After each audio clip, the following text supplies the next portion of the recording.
नमस्कार, न्यूज की पाठशाला में आप सभी का स्वागत। मैं हूं सुशांत सिन्हा।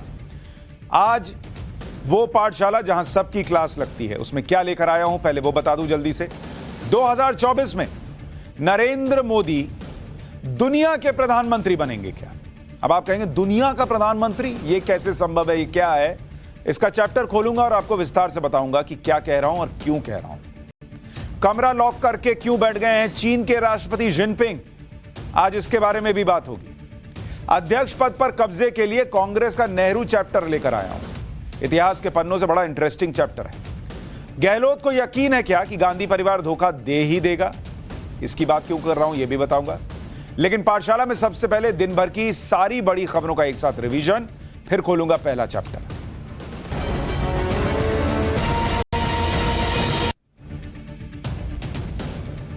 राजस्थान संकट पर रास्ता निकालने के लिए कांग्रेस में अब से कुछ देर पहले बड़ी बैठक हुई है। कांग्रेस के नेता कमलनाथ, केसी वेणुगोपाल और प्रियंका वाड्रा ने सोनिया गांधी से मुलाकात की। सूत्रों के मुताबिक अशोक गहलोत कांग्रेस अध्यक्ष पद की रेस में पीछे हो गए हैं, क्योंकि अशोक गहलोत सचिन पायलट को राजस्थान का सीएम बनाने जाने पर राजी नहीं थे। इससे पहले कल राजस्थान में कांग्रेस विधायकों ने सचिन पायलट को नया सीएम चुनने से इनकार कर दिया था और गहलोत के समर्थन में 92 विधायकों ने इस्तीफा देने का दावा किया था। वाराणसी में ज्ञानवापी मस्जिद केस की सुनवाई जारी रहेगी। सुप्रीम कोर्ट वाराणसी जिला कोर्ट में चल रही सुनवाई पर रोक लगाने से इनकार कर चुका है। सुप्रीम कोर्ट ने कहा कि याचिकाकर्ता हाईकोर्ट में अपील कर सकते हैं। एक याचिका दायर कर ज्ञानवापी केस की सुनवाई को रोकने की मांग की गई थी। इस बीच हिंदू पक्ष श्रृंगार गौरी की हर रोज पूजा मस्जिद परिसर में जाने की इजाजत की मांग कर रहा है। जापान के पूर्व प्रधानमंत्री शिंजो आबे की अंतिम यात्रा में शामिल होने के लिए प्रधानमंत्री नरेंद्र मोदी जापान गए। आबे के अंतिम संस्कार में शामिल होने के बाद वो जापान के पीएम फूमियो किशिदा से मुलाकात करेंगे। आबे के अंतिम संस्कार में 20 देशों के राष्ट्राध्यक्ष समेत 100 देशों के प्रतिनिधि शामिल होंगे। 8 जुलाई को चुनाव प्रचार कार्यक्रम के दौरान शिंजो आबे की गोली मारकर हत्या कर दी गई थी। कांग्रेस के पूर्व नेता गुलाम नबी आजाद ने अपनी पार्टी के नाम का ऐलान कर दिया है। उन्होंने अपनी पार्टी का नाम डेमोक्रेटिक आजाद पार्टी रखा है। पार्टी का नाम का ऐलान करते हुए उन्होंने कहा कि उनकी पार्टी के झंडे में 3 रंग हैं और ये जनसेवा के लिए। उन्होंने कहा कि 26 अगस्त को कांग्रेस से इस्तीफा दिया था और जल्दी ही नई पार्टी बनाएंगे, ये कह दिया था, तो अब पार्टी बना ली है। गृह मंत्री अमित शाह 2 दिनों के दौरे पर आज गुजरात पहुंचे। यहां उन्होंने सबसे पहले अहमदाबाद में एक ओवरब्रिज का उद्घाटन किया। इसके अलावा शाह ने साणंद में एक प्राइमरी हेल्थ सेंटर का उद्घाटन किया। गुजरात में नवंबर-दिसंबर में चुनाव हैं। आम आदमी पार्टी के प्रचार के लिए दिल्ली के डिप्टी सीएम मनीष सिसोदिया भी गुजरात में हैं। गुजरात के बनासकांठा में मां अंबा के दर्शन के लिए पहुंचे मनीष सिसोदिया के सामने लोगों ने मोदी मोदी के नारे लगाए। मनी लॉन्ड्रिंग के एक मामले में फिल्म एक्ट्रेस जैकलीन फर्नांडिस को अंतरिम जमानत मिल गई है। दिल्ली की पटियाला हाउस कोर्ट ने उन्हें 50,000 के निजी मुचलके पर जमानत दी है। जैकलीन पर ठग चंद्रशेखर से लग्जरी कारें और गिफ्ट लेने के आरोप हैं और इस सिलसिले में ईडी कई बार जैकलीन से पूछताछ कर चुकी है। अब इस मामले में अगली सुनवाई 22 अक्टूबर को होगी। आम आदमी पार्टी के विधायक अमानतुल्लाह खान अभी जेल में ही रहेंगे। राउज एवेन्यू कोर्ट ने अमानतुल्लाह को 14 दिन की न्यायिक हिरासत में भेज दिया है। अमानतुल्लाह खान पर दिल्ली वक्फ बोर्ड से जुड़े एक मामले में भ्रष्टाचार का आरोप है। अमानतुल्लाह खान को 16 दिसंबर को एंटी करप्शन ब्यूरो ने गिरफ्तार किया था। दिन भर की सारी बड़ी खबरों का रिवीजन हो गया। कोई खबर आपसे मिस नहीं होती, इसलिए पाठशाला में। और अब पाठशाला की पहली क्लास, जिसमें 2024 में पीएम मोदी दुनिया के प्रधानमंत्री कैसे बनेंगे, इसका चैप्टर लेकर आया हूं।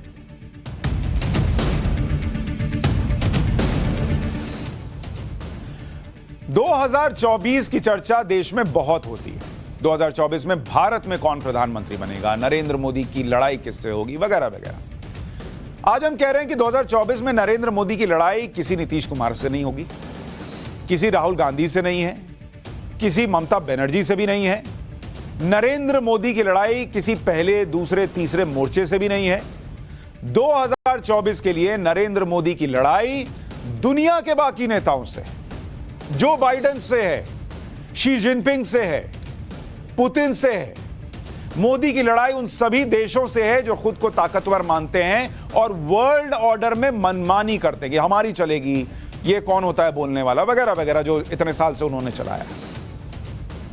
ये वो नेता हैं जो दुनिया को अपने हिसाब से चलाना चाहते हैं और इसके लिए कई बार आपस में भी भिड़ जाते हैं।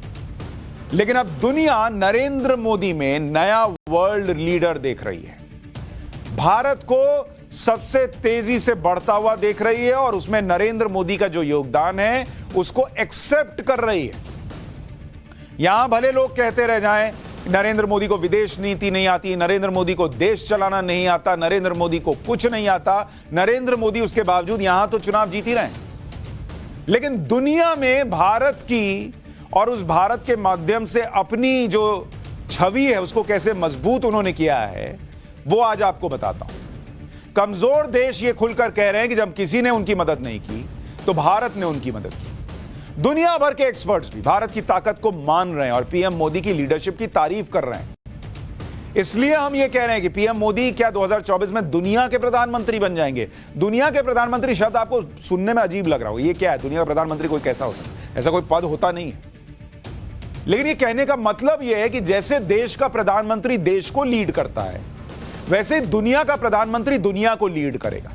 और एक जमाने में अगर आप इसको समझेंगे तो दुनिया को लीड करने वाला दुनिया का प्रधानमंत्री कभी अमेरिका था, कभी चीन किसी दौर में होगा, कभी रशिया रहा, कभी ये मिलजुल कर एक तरीके से आप कहिए जैसे मिलीजुली सरकार टाइप का माहौल रहा। और अब वो दौर आ रहा है कि भारत दुनिया का प्रतिनिधित्व करेगा और दुनिया के प्रधानमंत्री यानी दुनिया को लीड करने वाले नेता कोई होंगे तो वो नरेंद्र मोदी होंगे।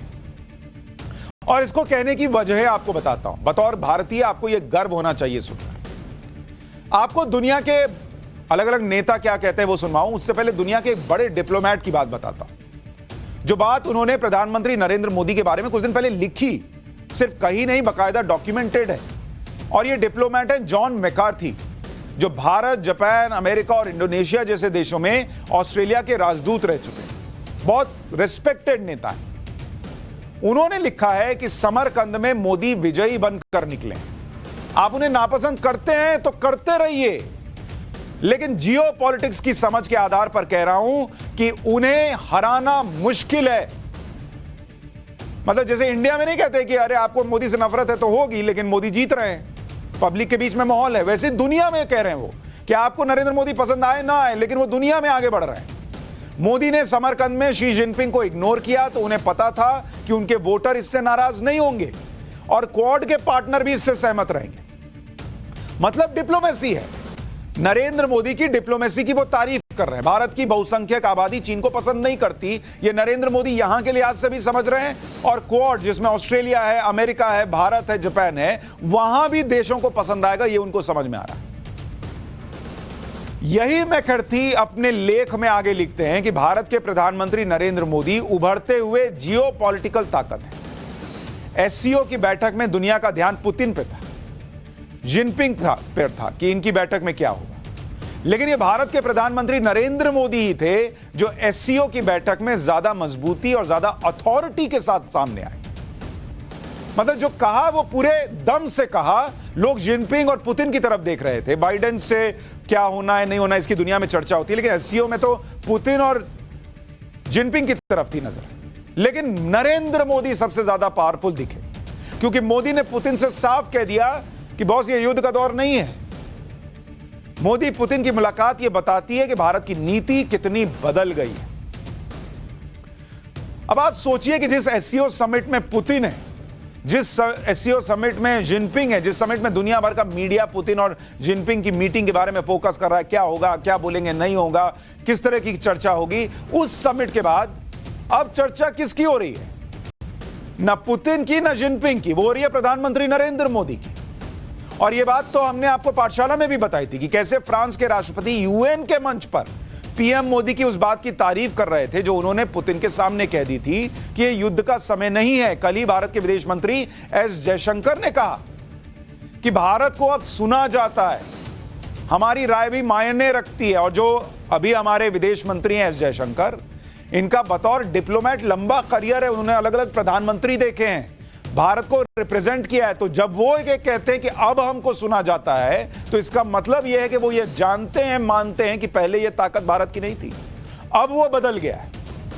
वो कहते हैं कि अब हमारी राय मायने रखती है दुनिया के लिए, यह हमारी बड़ी उपलब्धि है और पीएम मोदी की वजह से ऐसा हुआ है। एक बार जयशंकर साहब को सुनिए, फिर आगे की बात बताता हूं।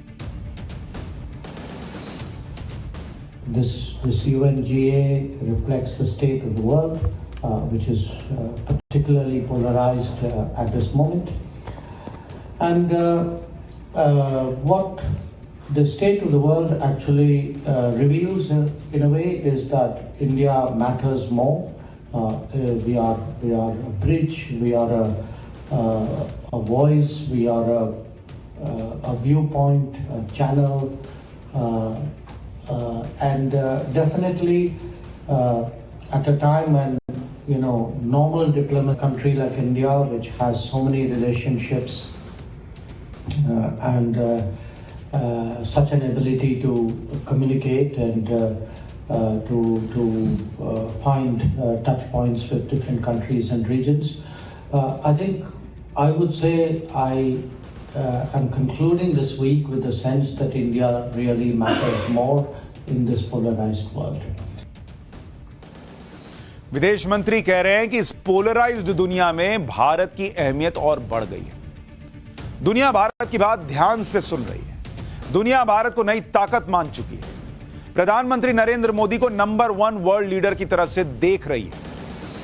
और इसकी वजह है, जैसे अमेरिका के राष्ट्रपति जो बाइडेन की छवि जो है वो सुपर पावर देश के नेता की तरह स्थापित नहीं हो पाई।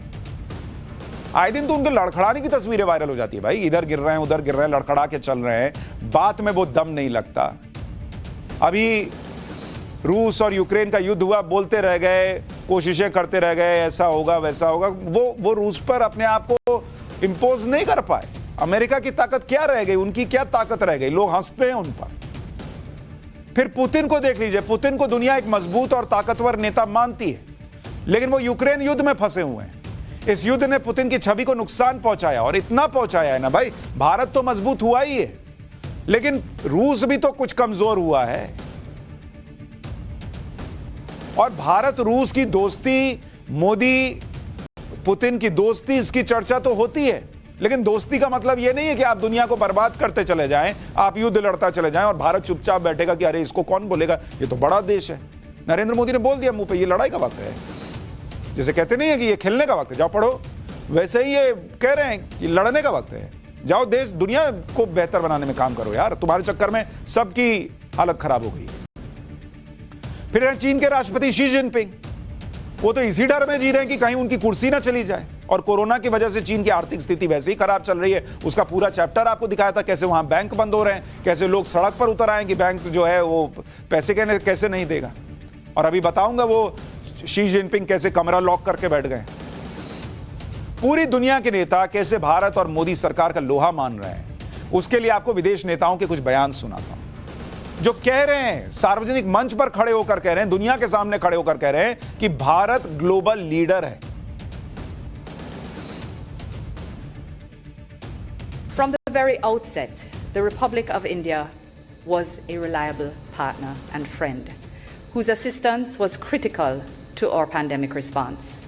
Despite its own challenges and responsibilities, as just elucidated by our colleague Hugh, enabled by its advanced pharmaceutical capacity, India embraced a holistic and outward-looking vaccine diplomacy strategy.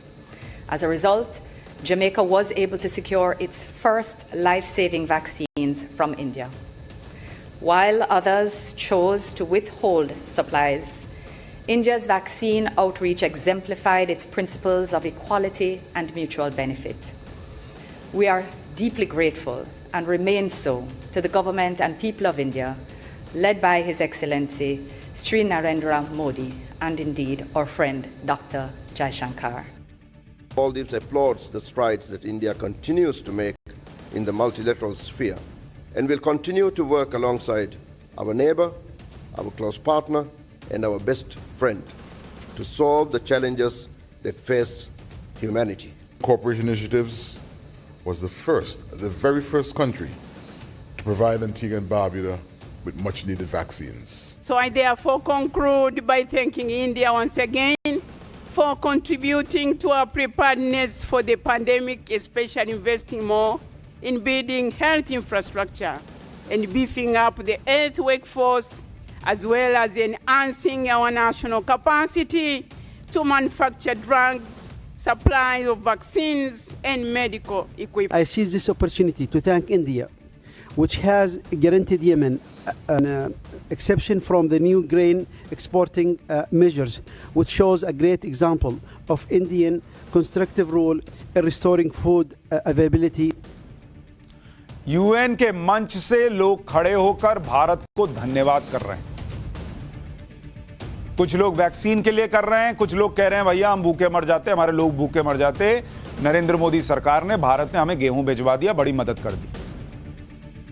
Vaccine उस समय दी जब हमारे यहां लोग रो रहे थे, हमारे बच्चों की वैक्सीन दे दी, हमारे बच्चों की वैक्सीन दे दी।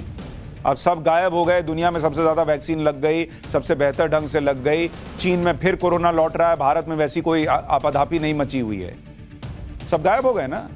लेकिन वो जो किया, आज लोग खड़े होकर दुनिया में बोल रहे हैं ना कि भारत ने किया, किसी और ने नहीं किया।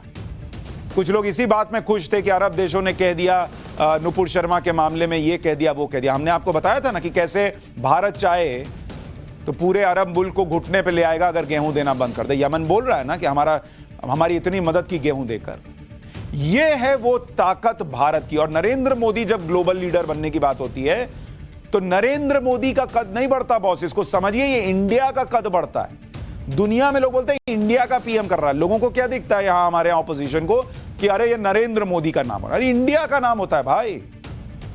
भारत के ग्लोबल रुतबे का अंदाजा आप इसी बात से लगा सकते हैं कि भारत हर बड़े ग्लोबल संगठन का हिस्सा है। आने वाले वक्त में दुनिया के इस बड़े संगठनों की मीटिंग भारत में होने वाली है।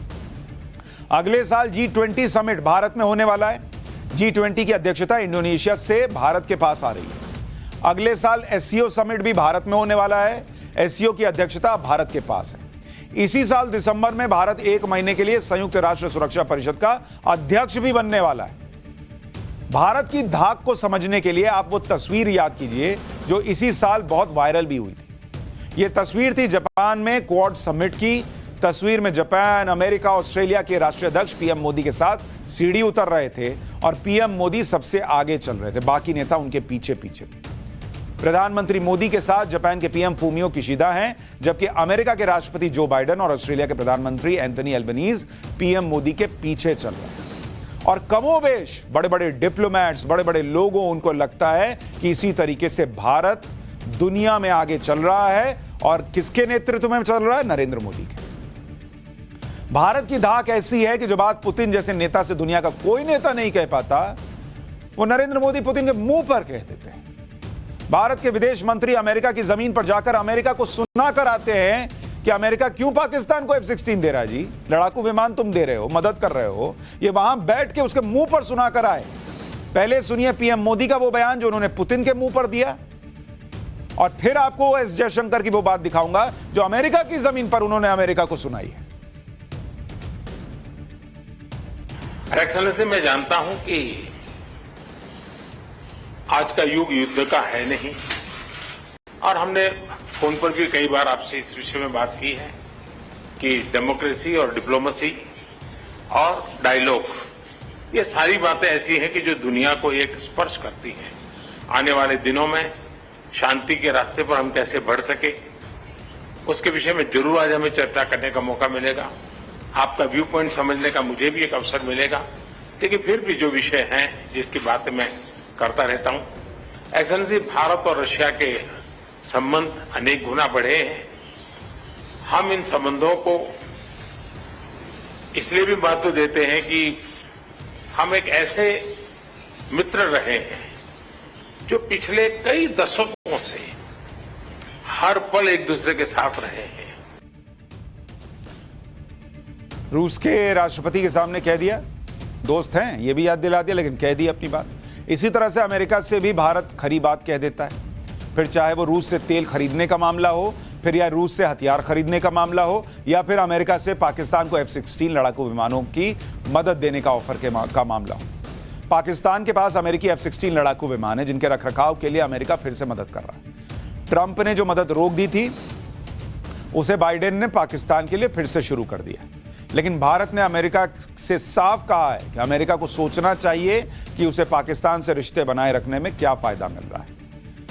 विदेश मंत्री जयशंकर ने कहा कि अगर अमेरिका यह सोचता है कि वो आतंकवाद को रोकने के लिए पाकिस्तान को मदद कर रहा है, तो ऐसा कह के किसी को बेवकूफ नहीं बनाया जा सकता, क्योंकि सबको पता है कि F-16 जैसे विमान किसके खिलाफ तैनात किए जाएंगे। सुनिए एक बार जयशंकर को। It's a relationship that has neither ended up serving Pakistan well, nor serving American interests well. So it is really for the United States today to reflect whether this, what are the merits of this relationship, what do they get by keeping it continuing. Because at the end of the day, for someone to say, I'm doing this because it is for counter-terrorism, when you are talking of an aircraft like the capability of the F-16, everybody knows, where they are deployed and what is the use and what is their capability. So, you're not fooling anybody by saying these things. America में बैठकर America को कह रहे हैं भारत के विदेश मंत्री कि बेवकूफ ना बना। दुनिया के मंच पर वही नेता मजबूत माना जाता है ना जिसकी आर्थिक स्थिति मजबूत होती है। अर्थव्यवस्था के मोर्चे पर भी भारत ग्लोबल लीडर है, जबकि दुनिया के बड़े बड़े देशों को यह चिंता सता रही कि उनके यहां मंदी आ जाएगी। जहां जहां मंदी आने का डर है, उन देशों में अमेरिका है। अमेरिका जैसा देश जिसके बारे में कहा जाता है कि भैया सबसे बड़ी अर्थव्यवस्था, ये वो 10,000 चीजें कही जाती हैं। अमेरिका के लिए 80% चांस है, 80% चांस कि वहां पर मंदी आ जाएगी। और अब तो लोग कह रहे हैं आना तय है, अमेरिका के अंदर मंदी आने का खतरा 80%। जर्मनी में 2023 में आ जाएगा, इसको लेकर घोषणा कर दी गई है। 2023 में जर्मनी में मंदी आ जाएगी। यूके में तो मान रहे हैं कि आ गई है मंदी वहां पर। तो जिन देशों की खुद की हालत इतनी खराब है, उनको कौन लीड कर सकता है? वो भारत कर सकता है, जिसको सबसे तेजी से बढ़ती अर्थव्यवस्था बताया जा रहा है। रूस, वहां मंदी है, वहां पर भी। चीन, उसके लिए है कि भैया वहां पर 2023 में मंदी आ जाएगी, और अभी भी कोई बहुत अच्छी हालत नहीं। तो ये हालत है दुनिया के बड़े बड़े देशों की। अमेरिका मंदी, जर्मनी मंदी, यूके, रूस, चीन सब मंदी के कगार पर या तो खड़े हैं या उससे जूझ रहे हैं। और भारत के लिए कहा गया है कि 0% चांस है कि मंदी आएगी। तो जो खुद को संभाल पा रहा है वही तो दुनिया को संभालेगा ना बॉस, और कौन संभालेगा? और इसीलिए नरेंद्र मोदी दुनिया को हो सकता है 2024 तक लीड करें, दुनिया को रास्ता दिखाएं, भारत दुनिया को रास्ता दिखाए, इसकी प्रबल संभावना है। पाठशाला में अब चीन के राष्ट्रपति शी जिनपिंग के डर का चैप्टर।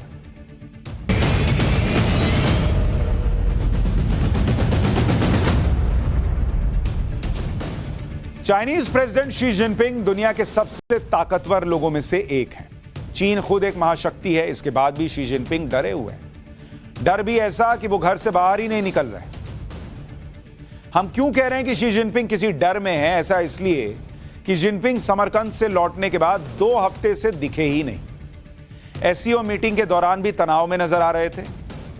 ऐसा लग रहा था कि टेंशन में है। उस दौरान भी उनका जो एक हिसाब किताब बैठता है जब वो टीवी पर दिखते हैं, स्क्रीन पर दिखते, देखिए कैसे तनाव में लग रहा है। चेहरे के भाव ऐसे रहते हैं, लेकिन ऐसे ही नहीं रहते हर वक्त। लेकिन पूरी मीटिंग में ऐसा लग रहा था कि तनाव में।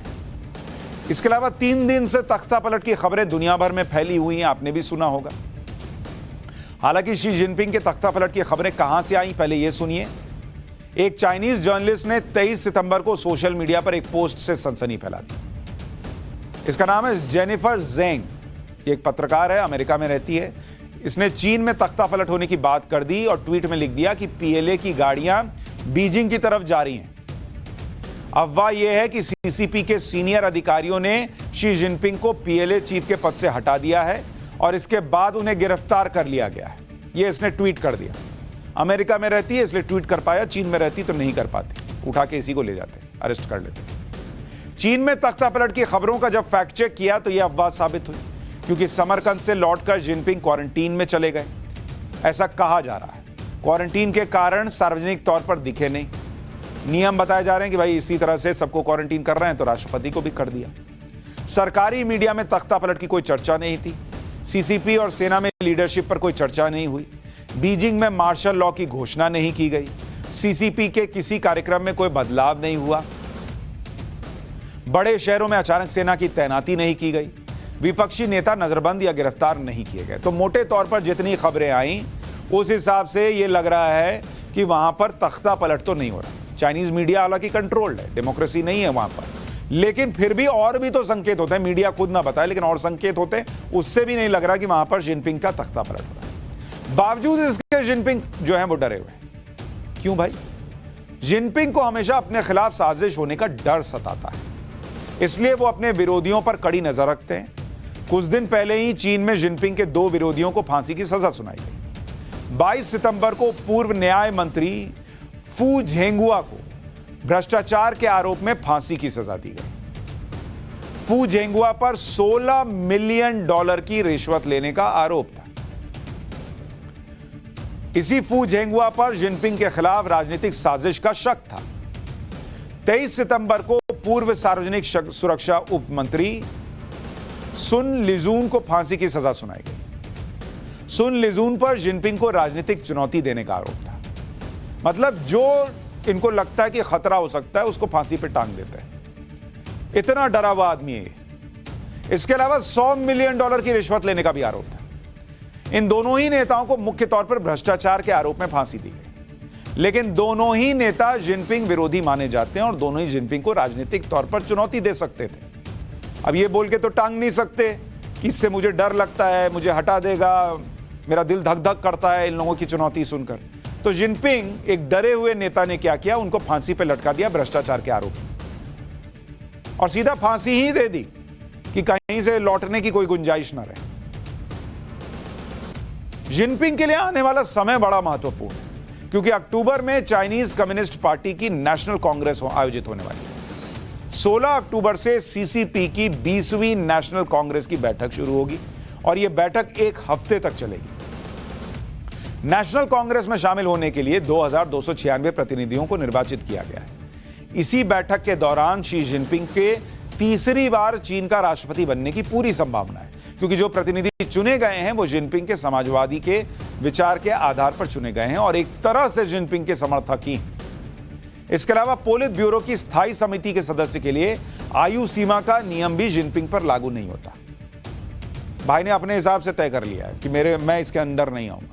साथ ही अनिवार्य रिटायरमेंट की उम्र का जिक्र सीसीपी के किसी आधिकारिक रेगुलेशन या दस्तावेज में नहीं है। तीसरी बार राष्ट्रपति बनकर शी जिनपिंग माओ त्से तुंग की बराबरी कर लेंगे, क्योंकि माओ त्से के बाद चीन में कोई भी नेता 3 बार राष्ट्रपति नहीं बना है। शी जिनपिंग किस तरह से हमेशा डर में रहते हैं इसके बारे में आपको बताता हूं। चीन से बाहर निकलने पर भी जिनपिंग को डर सताता है। जिनपिंग के डर की स्थिति यह है कि वैश्विक बैठकों में जिनपिंग वर्ल्ड लीडर्स के साथ लंच या डिनर तक नहीं करते। 16 सितंबर को समरकंद में एससीओ समिट के दौरान डिनर का आयोजन हुआ। डिनर में 11 देशों के प्रमुख शामिल हुए। शी जिनपिंग कोविड का हवाला देते हुए डिनर में शामिल नहीं हुए। जिनपिंग को लगता है कि पूरी दुनिया उनको दुश्मन मानती है। उनको डर था कि डिनर में परेशान करने वाले सवाल पूछे जा सकते हैं। इसका दूसरा उदाहरण नैन्सी पेलोसी की ताइवान यात्रा के दौरान भी दिखा था। ताइवान में अमेरिकी स्पीकर के आने से ही जिनपिंग डर गए थे। जिनपिंग ने अमेरिका और ताइवान को अंजाम भुगतने की धमकी दी थी। जिनपिंग की धमकी पर अमेरिकी संसद स्पीकर नैन्सी पेलोसी ने कहा था कि चीन में जल्दी ही चुनाव होने वाले हैं और उसे देखते हुए जिनपिंग की हालत नाजुक है। जिनपिंग खुद एक डरे हुए व्यक्ति हैं जो दूसरों को धमकाने की कोशिश कर रहे हैं। चीन का राष्ट्रपति बनने के बाद 2014 में जिनपिंग को इस बात का अंदेशा हुआ कि उनके खिलाफ साजिश हो रही है। पार्टी में ही कुछ लोग उनको सत्ता से हटाना चाहते हैं, जिनमें पूर्व राष्ट्रपति हू जिनताओ के करीबी शामिल हैं। जिनपिंग ने सीसीपी के जनरल ऑफिस के डायरेक्टर लिंग जुआ को हटा दिया। और ये डर के उदाहरण बता रहा हूं आपको उनके। लिंग जुआ चीन के पूर्व राष्ट्रपति हू जिनताओ के सलाहकार थे और काफी करीबी माने जाते थे। लिंग जुआ पर जिनपिंग के खिलाफ साजिश करने का आरोप। 3 बड़े नेताओं के साथ मिलकर लिंग जुआ जिनपिंग को हटाना चाहते थे। इन चारों को उस समय गैंग ऑफ 4 कहा जाता था। लिंग जुआ को इसी आरोप में गिरफ्तार कर लिया गया। बाकी के 3 नेताओं को भी गिरफ्तार किया गया और लंबी पूछताछ की गई। शी जिनपिंग को इस बात का डर भी सताता है कि उनकी हत्या की जा सकती है। 2015 में सीसीपी की बैठक के बाद यह बात सामने आई थी।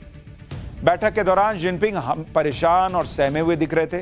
बैठक में जिनपिंग के 2 सुरक्षाकर्मी लगातार उन्हें घेरे हुए थे। जिनपिंग को चाय देने वाली महिला की निगरानी कर रहे थे। शक था कि चाय में जिनपिंग को जहर दिया जा सकता है। 2015 में ही शी जिनपिंग ने अपनी सुरक्षा इंतजाम को और मजबूत किया।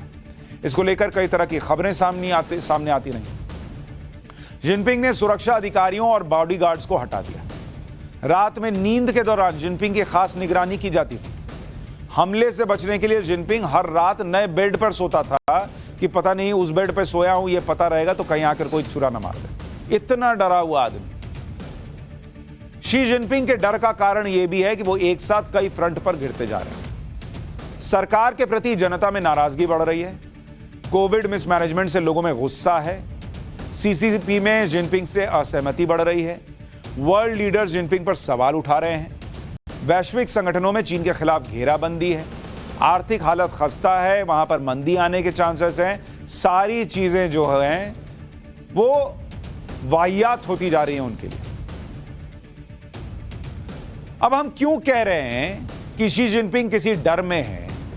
ऐसा इसलिए कि जिनपिंग समरकंद से लौटने के बाद 2 हफ्ते से दिखे नहीं थे। तो ये आपको एक समरी बता रहा हूं। चूंकि 10 दिन से नहीं दिख रहे हैं, एससीओ में तनाव में नजर आ रहे थे। इसके अलावा जिस तरह से तख्ता पलट की खबरें आईं, उससे भी ये बड़ा लगने लगा कि क्यों शी जिनपिंग जो हो सकता है वो डर के माहौल में हो। यह भी संभव है। चीन की आर्थिक हालत, कोविड मैनेजमेंट, सब इस वक्त जो है वो उनके ऊपर दबाव की तरह है।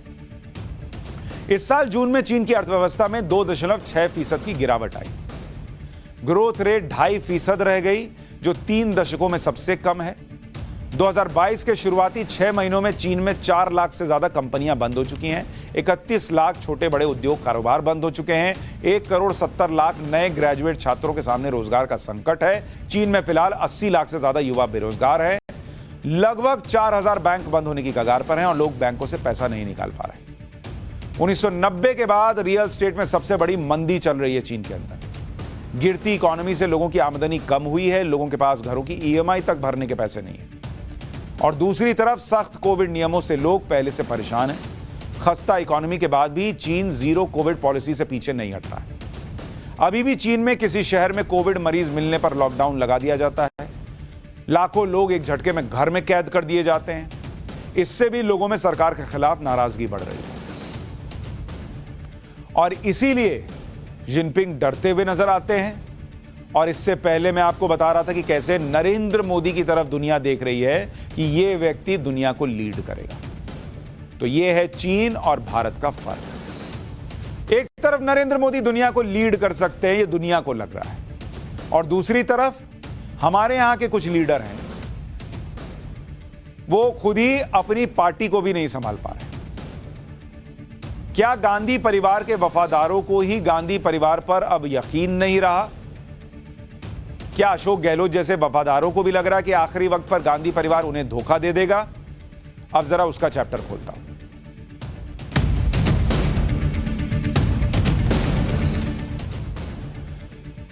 कांग्रेस पार्टी में आज वो हो गया जो कांग्रेस के इतिहास में आज तक नहीं हुआ। कांग्रेस अध्यक्षा सोनिया गांधी ने एक फैसला लिया और अशोक गहलोत ने वो फैसला मानने से मना कर दिया। एक तरह से अशोक गहलोत, क्योंकि जिन लोगों ने मना किया वो सब अशोक गहलोत के खासम खास हैं, उनके करीबी हैं, उनके विधायक हैं। जिस कांग्रेस में गांधी परिवार के फैसले को पार्टी का फैसला माना जाता था, मतलब कह दिया गांधी परिवार ने तो हो गया, अब सोचना नहीं है, करना है, वहां गांधी परिवार के एक भरोसेमंद मुख्यमंत्री ने उसे मानने से इनकार कर दिया। और सिर्फ इनकार ही नहीं किया बल्कि सोनिया गांधी के सामने शर्तें रख दी।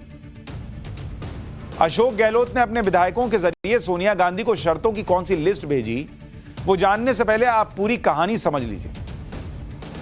2019 में राहुल गांधी के अध्यक्ष पद छोड़ने के 3 साल बाद कांग्रेस पार्टी में अध्यक्ष पद का चुनाव हो रहा है। कहा जाता है कि सारे कांग्रेसी यही चाहते थे कि राहुल गांधी जी फिर से अध्यक्ष बन जाएं, लेकिन उनके मना करने के बाद कांग्रेस में अध्यक्ष पद का चुनाव हो रहा था। इसलिए गांधी परिवार ने अशोक गहलोत को चुना, ऐसा कहा जाता है। 28 साल बाद गांधी परिवार से बाहर का अध्यक्ष बनाकर यह बताना चाह रही थी सोनिया गांधी कि कांग्रेस में परिवारवाद नहीं है। लेकिन यह हो पाता उससे पहले ही कांग्रेस में झगड़ा शुरू हो गया। अभी यह भी क्लियर नहीं था कि वाकई अशोक गहलोत को अध्यक्ष बनाने के लिए चुना गया था या उनकी अपनी इच्छाएं जाग गई थी। अध्यक्ष चुने जाने से पहले ही गहलोत ने गांधी परिवार को अपनी ताकत दिखा दी। जिस राजस्थान में बड़े आराम से सरकार चल रही थी, दावा है कि वहां गहलोत गुट के लिए कई विधायकों ने इस्तीफे दे दिए हैं। कांग्रेस हाईकमान यानी गांधी परिवार चाहता था कि अशोक गहलोत अध्यक्ष बनने से पहले राजस्थान सीएम का पद छोड़ दें, उनकी जगह सचिन पायलट को सीएम बनाया जाए, लेकिन गहलोत इसके लिए तैयार नहीं है, जिसकी वजह से राजस्थान से दिल्ली तक हंगामा मचा हुआ है। वैसे तो कांग्रेस के पास बहुत सिंपल फॉर्मूला था। अशोक गहलोत को राजस्थान का सीएम रहते हुए भी कांग्रेस का अध्यक्ष बनाया जा सकता था, लेकिन उदयपुर में कांग्रेस के चिंतन शिविर में यह तय हुआ था कि एक व्यक्ति के लिए एक ही पद होगा। इसलिए अशोक गहलोत को जब कांग्रेस अध्यक्ष पद दिए जाने का ऑफर हुआ तो यह भी तय हो गया कि उन्हें कांग्रेस अध्यक्ष बनने के लिए राजस्थान के मुख्यमंत्री का पद छोड़ना होगा। मतलब वो पार्टी चलाने के लिए जो डूबती जा रही है, वो कुर्सी वो छोड़ दें जो ऑलरेडी उनके पास सुनिश्चित है और वहां सरकार वो चला रहे हैं। लेकिन अशोक गहलोत को गांधी परिवार की तरफ से जो ऑफर आया उस पर शक था शायद, क्योंकि नेहरू गांधी परिवार अपनी सुविधा के लिए अपने ही बनाए नियमों में बदलाव करता रहा है और यह नेहरू के जमाने से हो रहा है। आपको एक हिस्ट्री का चैप्टर सुना देता हूं कि नेहरू के इतिहास के वो पन्ने जो आपको बताएंगे कि उन्होंने कांग्रेस अध्यक्ष पद पर कब्जे के लिए ऐसी ऐसी सियासी चालें चली कि आज के दौर के नेताओं की चालें भी नेहरू के सामने कमजोर लगने लगेंगी। नेहरू की चालें समझने के लिए आपको आजादी के बाद कांग्रेस अध्यक्ष पद के 4 किरदारों को समझना होगा। इनमें एक किरदार तो खुद जवाहरलाल नेहरू हैं, इसके अलावा जेबी कृपलानी है, उनकी तस्वीर आपको दिखा रहा हूं। तीसरा किरदार इस कहानी में पट्टाभी सीतारमैया और चौथा नाम है पुरुषोत्तम दास टंडन का। यह 4 किरदार और नेहरू की चाल की कहानी अब आपको सुनाता हूं। अब इन किरदार और नेहरू की चाल का इतिहास आपको समझना चाहिए, बड़ा इंपॉर्टेंट है, सुनिएगा ध्यान से। 1947 में जब देश आजाद हुआ तो उस वक्त कांग्रेस के अध्यक्ष थे जेबी कृपलानी, जिन्हें आचार्य कृपलानी कहा जाता था। उस वक्त उनकी जवाहरलाल नेहरू से बनती नहीं थी, क्योंकि नेहरू नहीं चाहते थे कि सरकार के सभी फैसलों में पार्टी की राय ली जाए, जबकि कृपलानी चाहते थे कि फैसलों में पार्टी अध्यक्ष की भी राय ली जाए। इसके बाद जेबी कृपलानी कभी अध्यक्ष नहीं बन पाए, क्योंकि उसके पहले वो अध्यक्ष थे। जब ये सब हुआ उसके बाद कुर्सी गई तो फिर कभी लौटी ही नहीं। इसके बाद 1948 में जो चुनाव हुआ उसमें पुरुषोत्तम दास टंडन और पट्टाभी सीतारमैया चुनाव लड़ रहे थे। पुरुषोत्तम दास टंडन इसमें हार गए और पट्टाभी सीतारमैया जीत गए। और वो किस कैंप के थे? नेहरू कैंप के थे। 1950 के चुनाव में भी पुरुषोत्तम दास टंडन खड़े हो गए, जो सरदार पटेल के कैंप के माने जाते थे। लेकिन नेहरू ने जेबी कृपलानी को खड़ा कर दिया, जो नेहरू और पटेल दोनों के विरोधी थे, क्योंकि उनको किसी भी तरीके से पुरुषोत्तम टंडन को रोकना था, जो कि पटेल कैंप के थे। लेकिन पुरुषोत्तम टंडन को रोकने के लिए नेहरू ने उन जेबी कृपलानी को सपोर्ट कर दिया, जिनका नेहरू से टकराव हो चुका था जब कृपलानी कांग्रेस के अध्यक्ष होते थे, जो अभी आपको शुरू में बताया। मतलब जो दुश्मन था एक तरीके से, उसको आगे कर दिया कि ये रुक जाए, कम से कम पटेल कैंप का कोई ना बन जाए।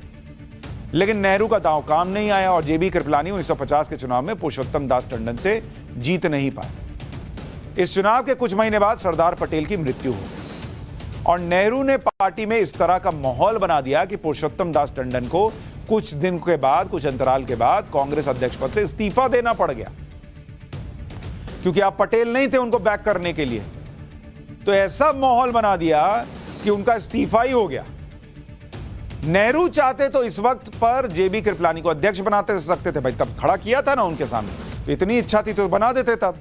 लेकिन उन्होंने तब ऐसा नहीं किया और 1951 में नेहरू खुद कांग्रेस के अध्यक्ष बन गए, जबकि वो देश के प्रधानमंत्री भी थे।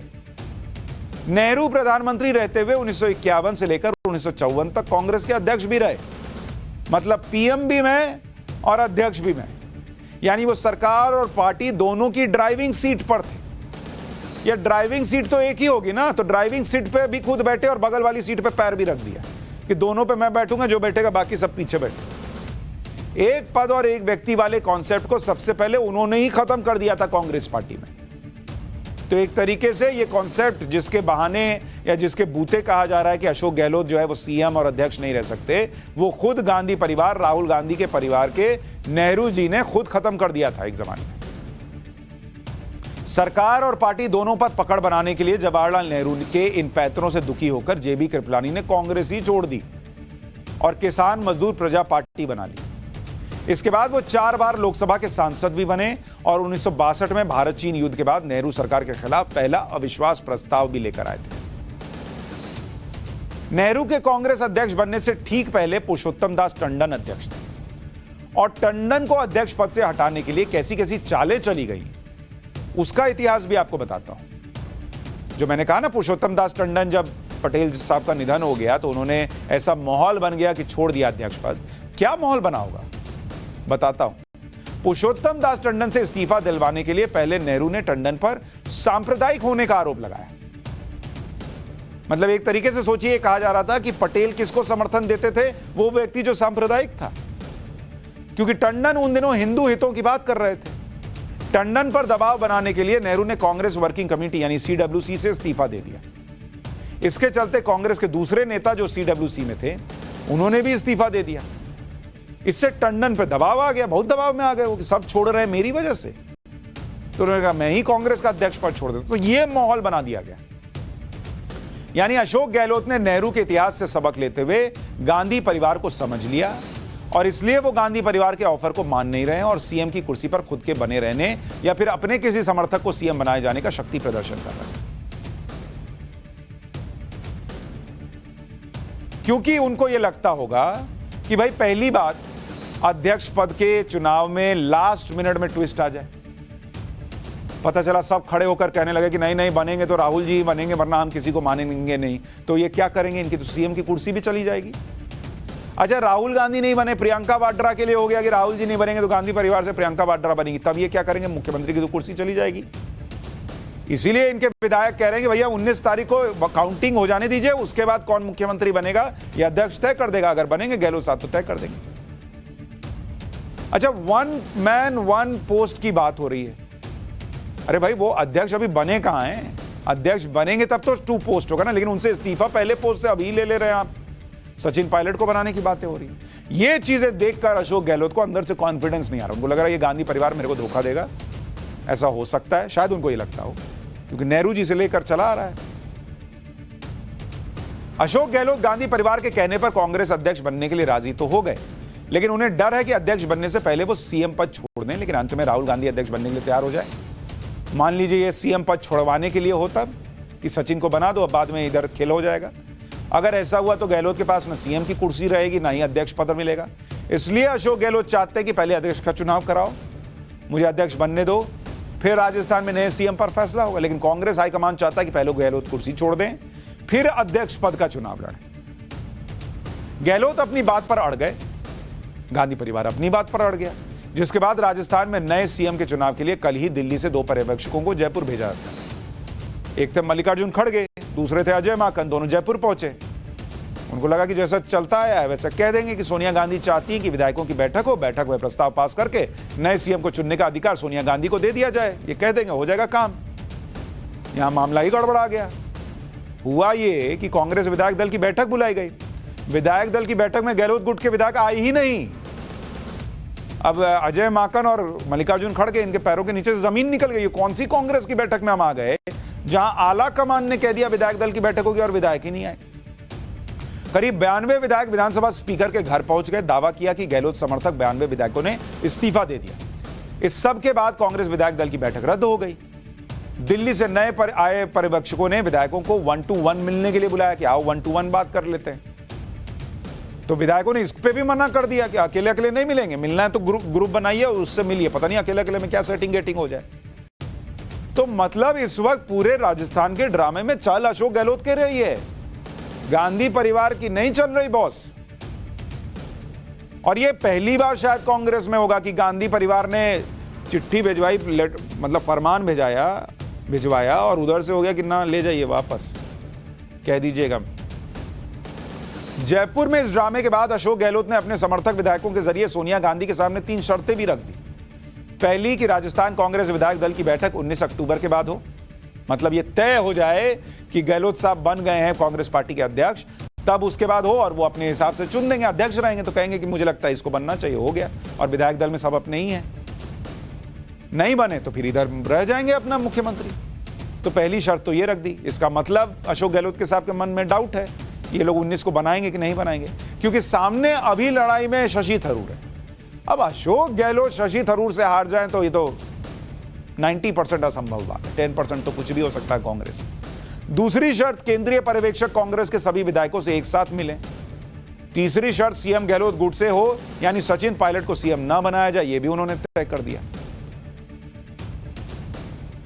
तो अब ये सारी बातें होने के बाद अब सूत्र ये भी कह रहे हैं कि हो सकता है आला कमान न चाहे कि अशोक गहलोत जो है वो अध्यक्ष पद का चुनाव लड़े। अब वहां क्या होगा नहीं होगा ये तो आगे तय होगा, लेकिन कांग्रेस में कुछ उलटफेर, लास्ट मिनट ट्विस्ट अध्यक्ष पद के चुनाव में हो सकता है। उस पर आपको जानकारी दूंगा पाठशाला में। आज के लिए इतना ही, नमस्कार।